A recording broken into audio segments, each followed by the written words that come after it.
और चौथाई चम्मच अजवाइन। 3 चीज़ें बस। फिर इनको मिक्स करके 10 मिनट के लिए छोड़ 10 मिनट के लिए छोड़ दिया। अब इसको हम फ्राई करेंगे। अब ये पेस्ट रेडी है ना, हम इस पर फ्राई करेंगे। फुल्की बना रहे हैं और इसको फ्राई करेंगे। ये हम ऑयल डाल रहे हैं। हमने ऑयल डाल दिया। हमें ऑयल तेज गरम होना चाहिए या लाइट गरम सा? दरमियाना गरम होना चाहिए वरना अंदर से कच्चा रह जाएगा। इतना गरम होना चाहिए। ये टूट नहीं जाएंगे?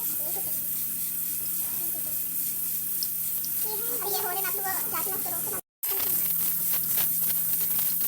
ये अब हमने इसे निकाल दिया। ये कितनी देर फ्राई होंगे? बस जब ये गोल्डन हो जाए। हाँ ये गोल्डन। ये तो चला मेरा पत्ता पड़ गया। ये अब हो गए हैं और हम निकाल ये जुड़े जुड़े में हम लगा सकते हैं।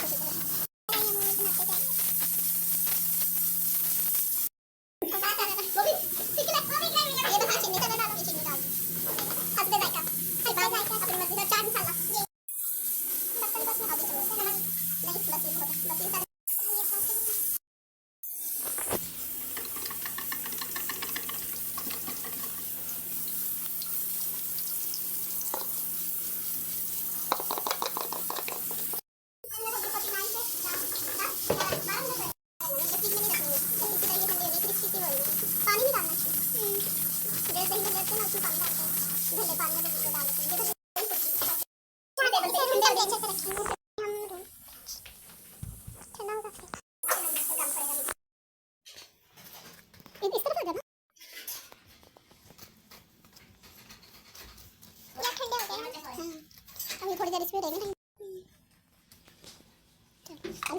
चाट मसाला ये बस रेडी हो गया।